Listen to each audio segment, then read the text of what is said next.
성경에서 말씀하시는 종말은 어떤 끝을 말하는 것이 아니라 지금 우리가 살고 있는 이 시대를 종말이라고 말씀을 드렸습니다. 이 시대를 종말로 살고 있는 우리에게는 이미와 아직이라고 하는 신학적 수로가 있음을 여러분에게 말씀을 드렸습니다.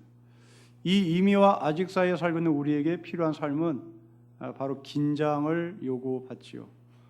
세월을 아끼고 시간을 아끼고 술 취하지 말고 방탕하지 말고 성령 충만함을 받으라 라고 하신 사도 바울의 말씀은 곧 종말을 살아가는 우리에게 요구되는 삶입니다.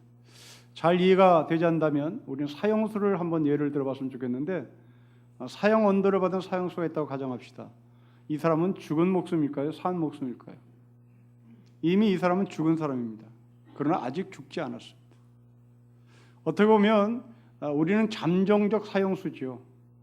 우리는 태어나면서 죽음을 약속받고 태어납니다. 사형수가 언제 죽을지 모르는 것처럼 우리도 언제 죽을지는 모릅니다. 그러나 반드시 죽습니다.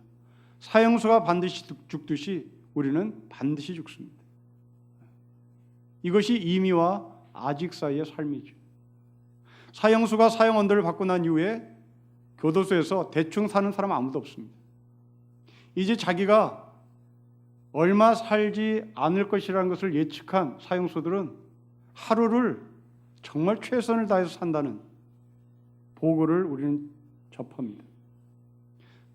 꽃 하나를 보더라도 신기하게 쳐다보고 새털이 날아가는 그것 봐도 아주 의미 있게 쳐다보는 것이 바로 사형수들의 삶이라는 것을 여러 사람들의 보고를 통해서 우리가 접하죠. 우리는 잠정적 사형수입니다. 그렇다면 이미와 아직 사이에 살고 있는 이 잠정적 사형수, 우리가 이 땅에서 가져야 될 최선의 삶은 바로 세월을 아끼는 겁니다. 시간을 아끼는 겁니다. 어떤 곳에서도 하나님이 나에게 어떤 의미를 부여하실지에 대한 해석, 관점, 이런 것들을 키워 나가야 하겠죠. 성경에는 이런 삶을 산 사람이 있습니다. 이런 창세기 5장 이하에 보면 에녹이라는 사람이 나오는데요. 이 에녹이라는 사람이 무두셀라를 낳았습니다. 이 무두셀라를 탄생시킬 때 에녹이라는 사람은 65세였습니다. 65세의 아들을 낳은 이 에녹이 300년을 살죠. 그래서 총 365년의 삶을 마감합니다. 이 65세 때 태어난 이 무두셀라라는 아들의 이름이 좀 특이한데요. 이 무두셀라라는 이름을 번역을 하면 이 아들이 죽으면 심판이 온다라는 말입니다. 이 아들이 죽으면 종말이 온단 말입니다. 이런 아들을 65세 때 에녹이라는 사람이 출생을 시킵니다. 그렇다면 이 사람은 65세 이전의 삶과 65세 이후의 삶이 이 무두셀라로 말미암아 180도로 삶이 바뀝니다. 이제 이 무두셀라가 다치면 에녹의 집은 무너지는 겁니다. 이 무두셀라가 죽으면 에녹의 집은 파산인 거예요. 여러분이 결혼해서 아들을 낳았는데 그 아들이 무두셀라의 이름을 가졌다고 가정합시다. 그렇다면 이 아들을 다치지 않게 하기 위하여 전전긍긍할 겁니다. 이 아들이 다치거나 이 아들이 죽으면 우리는 파산이니까요. 아마도 이 에녹은 65세 전까지, 무두셀라를 얻기 전까지는 대충대충 살았을지 몰라요. 그러나 무두셀라를 낳고 난 이후에 이 에녹은 늘 시간마다 긴장입니다. 무두셀라를 쳐다볼 때마다 저 아이가 일찍 죽으면 안 되는데, 저 아이가 다치면 안 되는데, 저 아이가 변고가 생기면 안 되는데 하고 최선을 다해서 그 아들을 돌보고 보호하고 감싸겠죠. 그래서 이 에녹은 65세 이후부터 죽을 때까지 초긴장하며 살았고 아들을 보호하고 아들을 온전하게 살게 만들기 위하여 최선을 다했을 겁니다. 이런 무두셀라가 성경에서 가장 오래 산 사람이 기록합니다. 무려 969년을 삽니다. 거의 1000년 가까이 사는데요. 여러분 왜 왜 하나님은 이 무드셀라를 1000년 가까이 살게 하셨을까 하는 겁니다. 그 질문의 답은 무드셀라라는 이름에 담겨 있습니다. 이 아이가 죽으면 심판입니다. 이 아이가 죽으면 끝나는 거예요. 그래서 하나님의 심판은 반드시 있을 것인데 이 하나님의 심판을 유보하고 또 유보한 겁니다. 한 300년 살다가 끝낸 것이 아니라, 한 600년 살다가 끝낸 것이 아니라 300년 살고 끝낼 수 있는데, 600년 살고 끝낼 수 있는데, 하나님은 이 무드셀라를 969년을 살게 하신 것은 하나님의 심판을 유보했단 말입니다. 마치 일곱인을 떼실 때 그 일곱인의 마지막 도장을 떼는 하나님, 바로 30분을 연장시키며 마지막 심판을 유보하시는 하나님, 그리고 일곱 나팔을 부를 때도 마지막 일곱째 나팔을 부시는데 하나님은 여섯 번째 나팔을 불고 바로 이어서 일곱째 나팔을 부는 것이 아니라 장수를 넘겨가며 하나님은 우리에게 마지막 기회를 주는 겁니다. 여러분, 탤런트 김자규라는 분이 계십니다. 이분이 암으로 세상을 떠난 분인데요, 이분이 세상을 떠나면서 한 인터뷰에 자신의 암에 대해서 해석을 합니다. 암이라는 것은 하나님께서 인간에게 주신 가장 축복된 병의 하나라고 해석을 합니다. 그 이유가 뭐냐라고 물으니, 내가 시한부 인생에 말기 암을 얻고 보니 하나님이 왜 나에게 말기 암을 주셨는지, 시한부 인생을 주셨는지 알았습니다. 하나님이 나에게 이렇게 고칠 수 없는 시한부 인생에 암을 주신 이유는 3개월 동안, 6개월 동안 시한부 인생을 살면서 내가 평상시에 등지고 척졌던 사람들을 찾아가 화해하고 평화를 회복하고 상처를 치유하고 모든 것을 정상적인 자리에 갖다 놓고 하나님께 가게 하기 위한 하나님의 축복이었습니다. 만일 내가 교통사고로 죽었다면 이럴 기회를 얻을 수 없었겠죠. 내가 급작스럽게 심장병으로 죽었다면 나는 평소에 등졌고 척졌던 나의 동료, 나의 식구, 나의 주변 사람들에게 용서를 구할 기회조차도 못 갖고 나는 죽을 수밖에 없었을 텐데, 이렇게 3개월, 6개월 시한부 인생을 주신 것은 하나님이 나에게 주신 큰 축복의 하나였습니다. 여러분, 그렇습니다. 인생은 이렇게 해석하는 겁니다. 똑같은 암입니다. 그러나 해석은 이렇게 달라집니다. 여러분들이 건강한 이유, 여러분들이 오래 사는 이유 뭘까요? 그냥 우리는 건강을 유지했다, 내가 열심히 운동했다, 내가 열심히 건강검진했다, 이것은 객관적인 겁니다. 이건 아무 의미가 없습니다. 이제 그것에 근거해서 해석을 어떻게 하느냐에 달려 있습니다.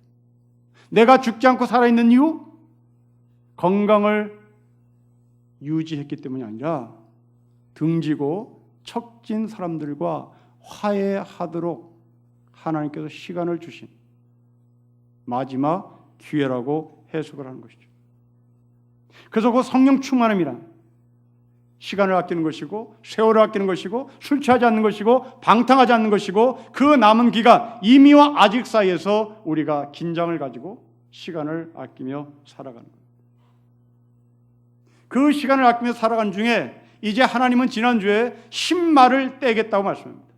바로 이 흰말은 그리스도인 것처럼 보이는 가짜를 말했죠. 우리가 유명 브랜드를 속여서 파는 사람들이 있습니다.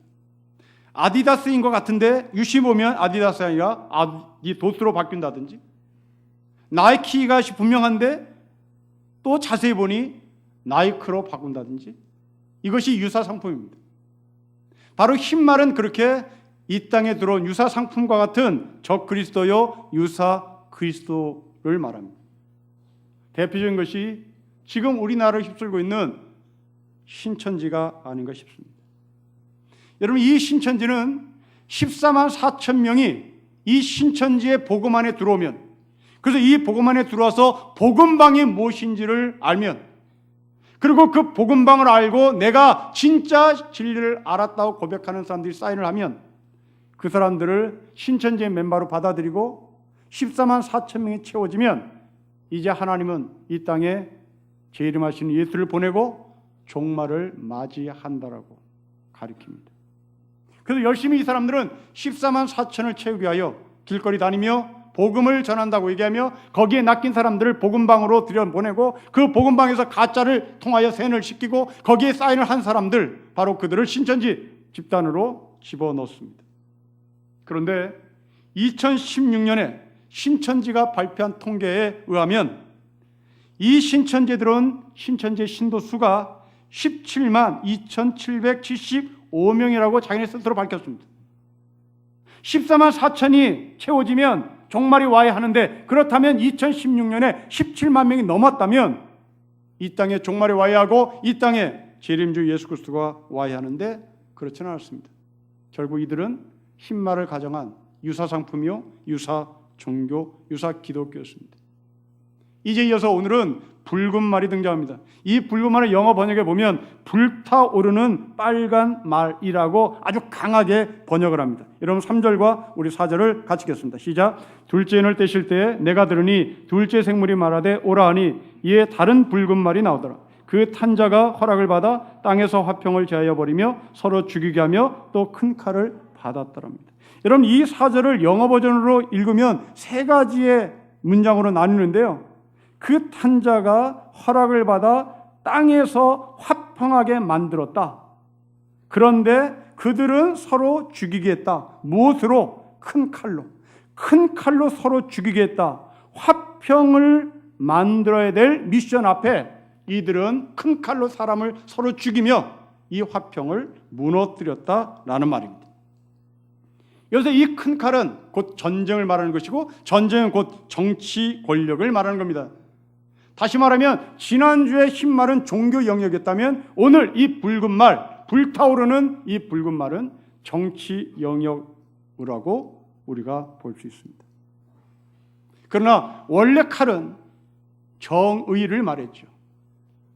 이 정의가 잘못 사용이면 전쟁이 되는 겁니다.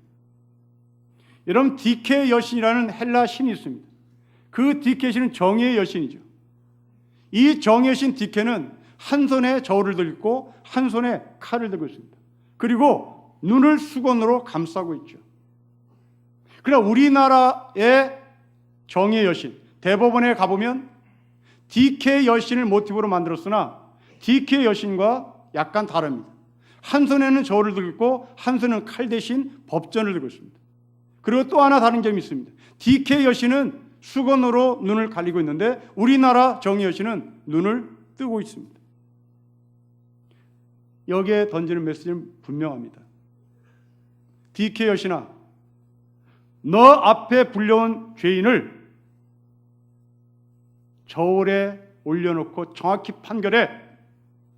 거기에 근거해서 네가 들는 손으로 들고 있는 칼로 범죄자를, 가해자를 찔러야 한다. 이것이 디케 여신에게 주신 미션입니다. 그러나 조건이 있다. 너 앞에 불려온 사람이 누구인지 알려고 하지 말아라. 눈 감아라. 거기에 유력 인사가 있다고 해서 눈 뜨지 말아라. 거기에 별 볼 없는 사람이 있다고 해서 눈 감지 말아라. 어떤 사람이 오건 간에 눈 딱 질끈 감고 이 저울의 근거에서 평가를 내려 칼로 찔러야 한다. 이것이 디케 여신에게 주는 메시지입니다. 우리나라 대법원에 있는 여신 똑같은 메시지입니다. 눈 부릅뜨고 저울질해라. 유력 인사가 왔다고 해서 눈 감지 말아라.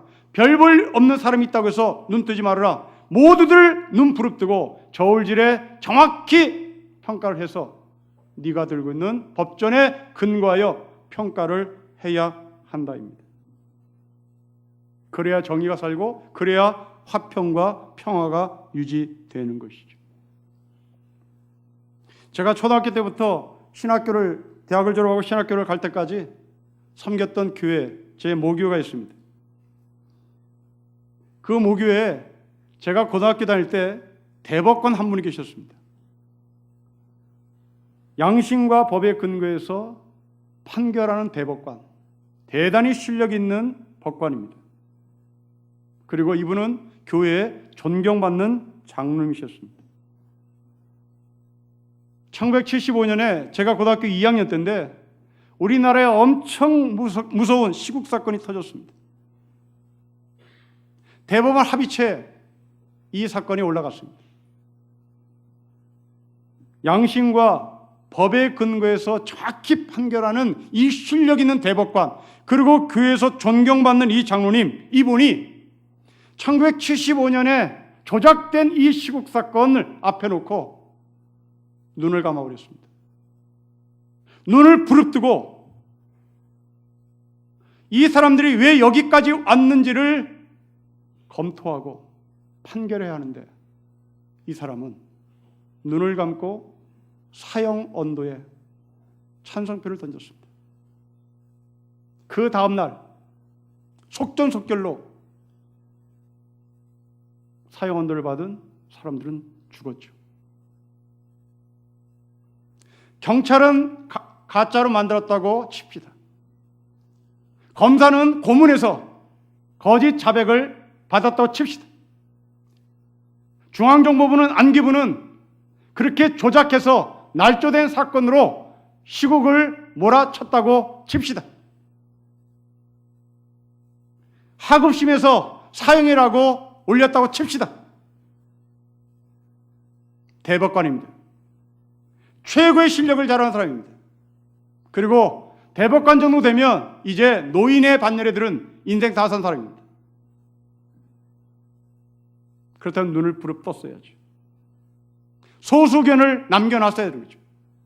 그러나 안타깝게도 그 대법원 전원합의체에 한 분만 소수견을 남기고 나머지 모두는 다 사형 언도에 찬성을 던지고 그 다음날 그들은 죽었습니다. 이분이 그 뒤로부터 맥을 못 쳐요. 정말 힘이 없고 세상 정말 미치도록 고통스럽게 사는 것을 저는 고등학교 때 봅니다.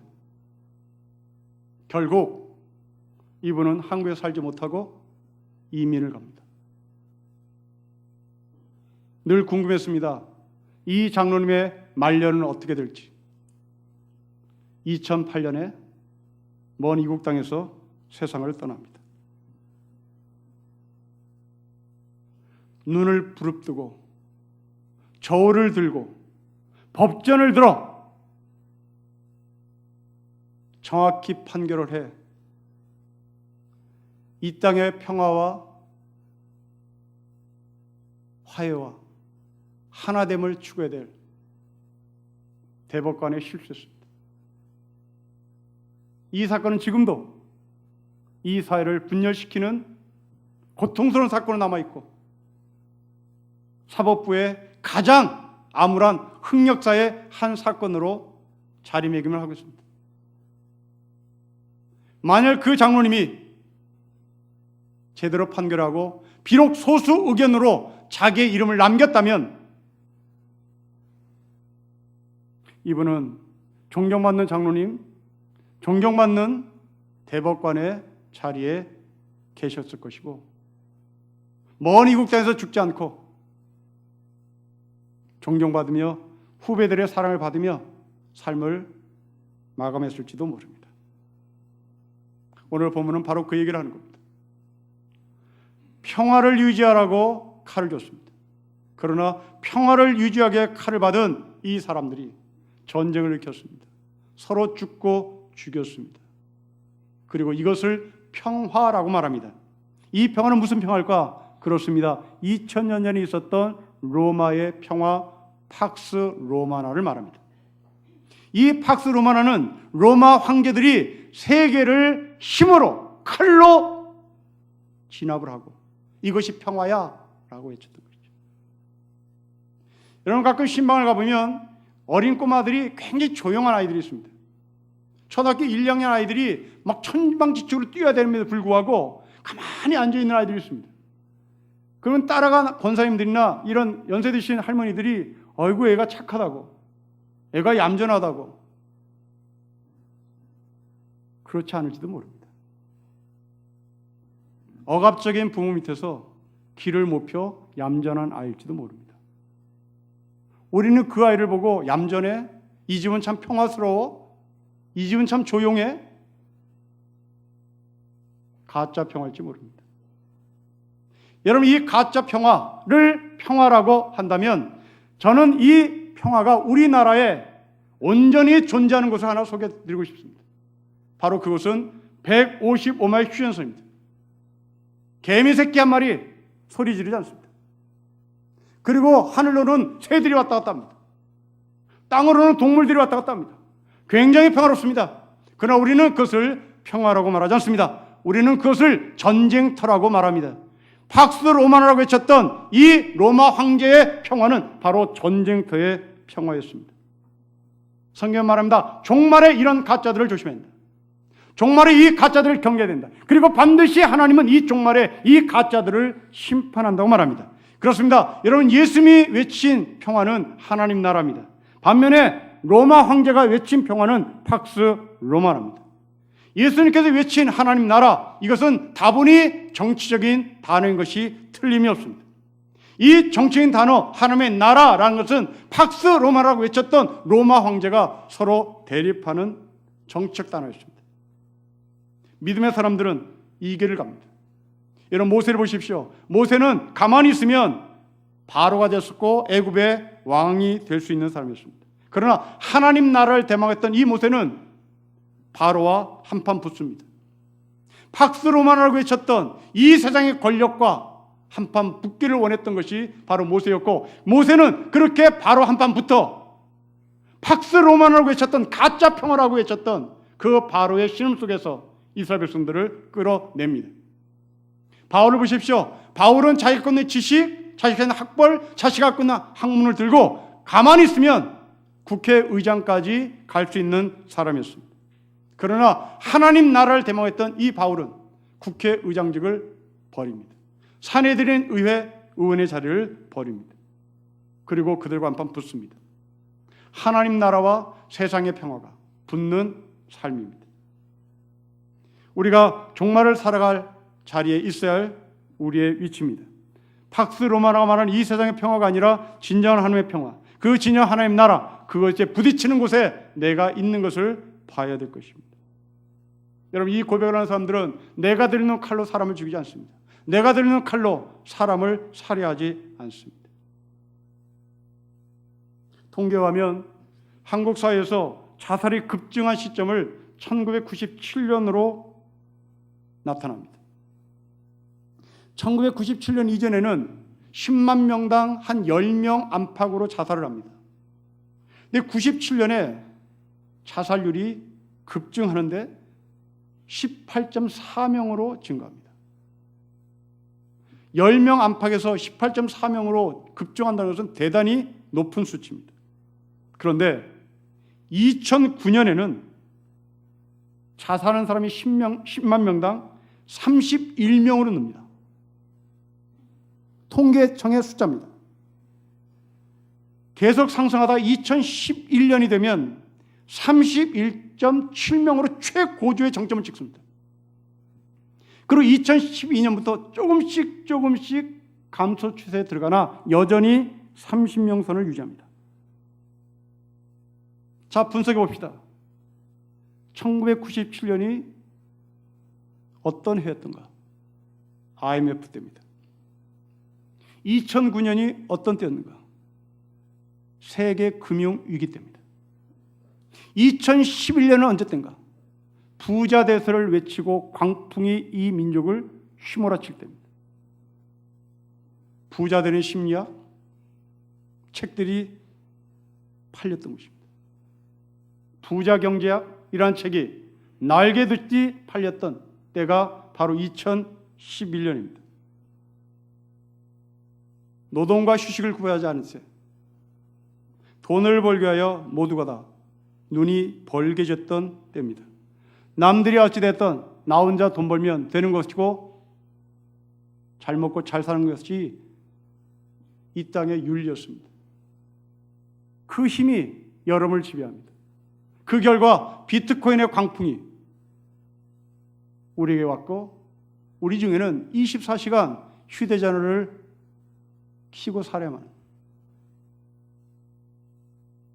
하는 젊음의 삶을 지금 사는 사람도 있습니다.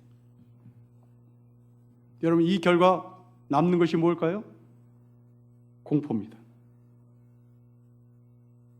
지금 이 시대에 어떤 누구도 공포에서 자유하지 못하는 사람이 아무도 없습니다. 젊은 청년이 여러분들은 앞일에 대한 공포입니다. 노인은 노인대로 내가 마지막 삶을 어떻게 살 것인지 공포스럽습니다. 비정규직으로 추락할 것 같아 하루하루가 전전긍긍입니다. 무기개혁직을 할지라도 계약갱신 날만 다가오면 가슴이 콩당콩당 뜁니다. 가족 해체의 공포, 질병에 대한 공포, 그리고 병원비에 대한 공포 무섭습니다. 포항 지역에 사는 사람들 지진 공포 또한 무섭습니다. 그것만 아닙니다. 힘 있는 사람들은 여러 매체를 통하여 사회 공포를 심고 퍼뜨립니다. 안보에 대한 공포도 있습니다. 보험회사는 내 건강과 내 재산이 언제 무너질지 모르는 공포감을 계속 심어 보험을 들게 만들죠. 심리 상담가들은 우울증 같아요, 조울증 같아요, 빨리 병원 가보세요, 정신과사 만나세요. 공포. 아이가 방만한 아이를 보며 과잉행동증후군 같아요, 병원 가보세요. 또 아이를 환자 취급합니다. 거기에 종교까지 겁박을 주고 공포를 심습니다. 그러나 여러분, 97년에 자살이 급증한, 그래서 그 2009년부터 2011년 사이에 정점을 찍은 이 자살한 사람들, 대체 이 자살한 사람들은 왜 자살을 했는지 물어보십시오. 이들이 능력 부족으로 자살했습니까? 이들이 힘이 없어서 죽었습니까? 이들이 뭘 잘못해서 죽었습니까? 아닙니다. IMF를 가져온 사람은 노동자들이 아닙니다. 경제 정책 위반자들입니다. 2009년부터 11년 사이에 자살한 사람들, 그들은 최선을 다해서 일을 했고 거기에 대해서 얻어진 대가가 너무나 적어 그냥 무너진 것입니다. 자기 스스로 삶을 마감한 것은 맞지만 이들이 삶을 스스로 마감하도록 원인을 제공한 보이지 않는 힘이 있다는 말입니다. 그렇다면 이 사람들의 자살은 자살이 아니라 사회적 타살입니다.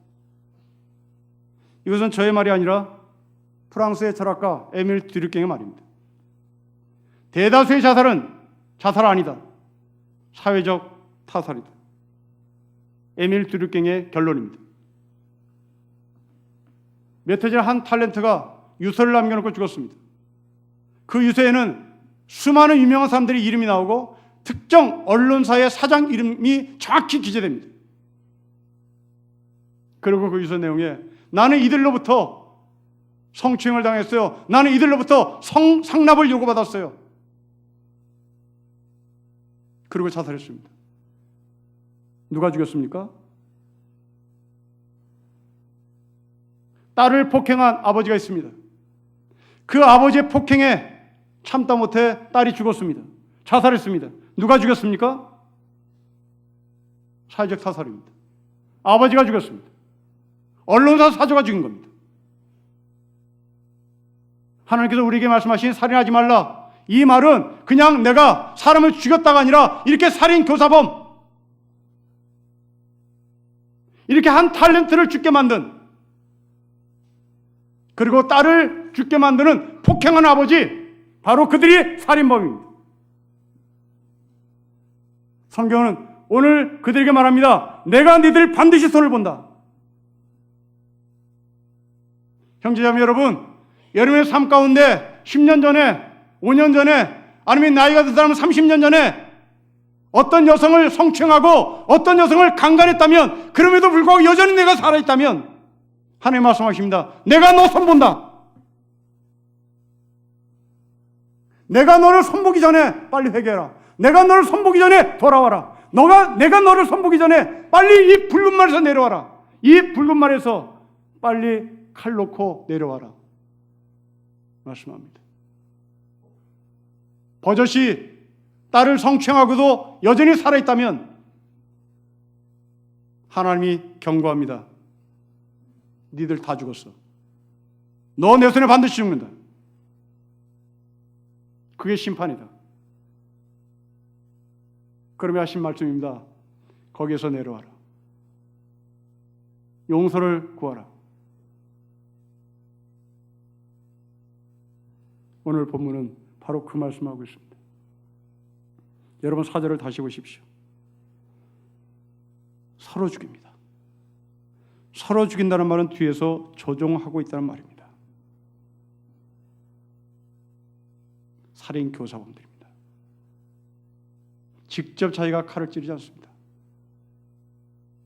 뒤에서 조종하는 사람들.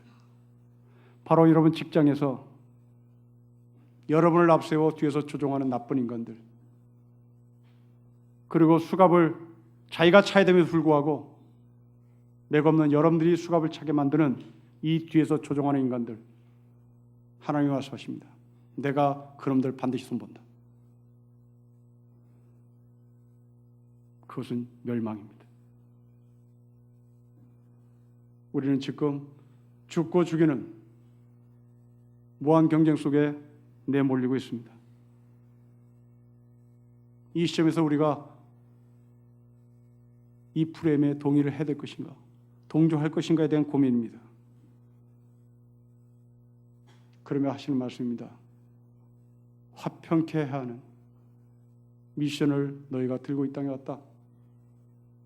그리고 정의의 칼을 손에 들고 있다. 이 정의의 칼로 사람을 죽여서는 안 된다. 이 진리의 칼로 사람을 살려야 한다. 마지막 종말을 살아가는 우리에게 주신 미션은 사람을 살리는 미션입니다. 그리고 사람을 죽였던 기억이 있다면 거기에서 빨리 내려오라고 주시는 메시지입니다. 앞으로 여러분들이 인생을 살아가면서 뒤에서 조종하는 위치에 있다면 그 자리가 아무리 고급한 자리고 그 자리가 아무리 권세 있는 자리할지라도 그 자리를 포기할 수 있는 결단이 있어야 합니다. 그리고 여러분들이 누구를 향해서 손가락질할 자격 없습니다. 특별히 자살한 사람을 향해서 손가락질할 자격 없습니다. 그 사람은 아마도 타살당한 사람일지 모르기 때문입니다. 이제 우리는 자살이라고 하는 개념을 달리 봐야 합니다. 기독교인으로서 갖고 있는 자살의 개념은 굉장히 고루합니다. 자살한 사람에게 모든 책임을 다 넘기는 이상한 해석의 자리에 길들여져 있습니다. 그러나 실제 자살은 누군가에 의해서 강요된 죽음일지 모릅니다. 그렇다면 우리는 그 사람을 향해서 손가락질을 할 수 없습니다. 그 사람을 끌어안아야 하고 오죽하면 그렇게 할 수밖에 없었는지에 대해서 저희가 애통해 해야 합니다. 그리고 그렇게 죽게 만든 인간들, 그들을 하나님께서 반드시 손본다는 이 하늘의 준엄한 메시지가 우리 각자의 삶에 반드시 심겨져서 종말의 때 우리가 온전한 하나님의 사랑으로 하나님의 자리에 서게 될 것을 주의 이름으로 축복합니다. 기도하겠습니다. 하나님 아버지, 속고 속이고 죽고 죽이고 거짓 화평으로 바꾸는 자들에게 경고하신 하나님의 말씀을 저희가 나눴으니 우리 귀한 젊은이들 그 자리에 가지 아니하도록 늘 깨어있는 자로 긴장감을 가지고 종말의 삶을 살게 하여 주십시오. 주 예수 그리스도의 이름으로 기도합니다. 아멘.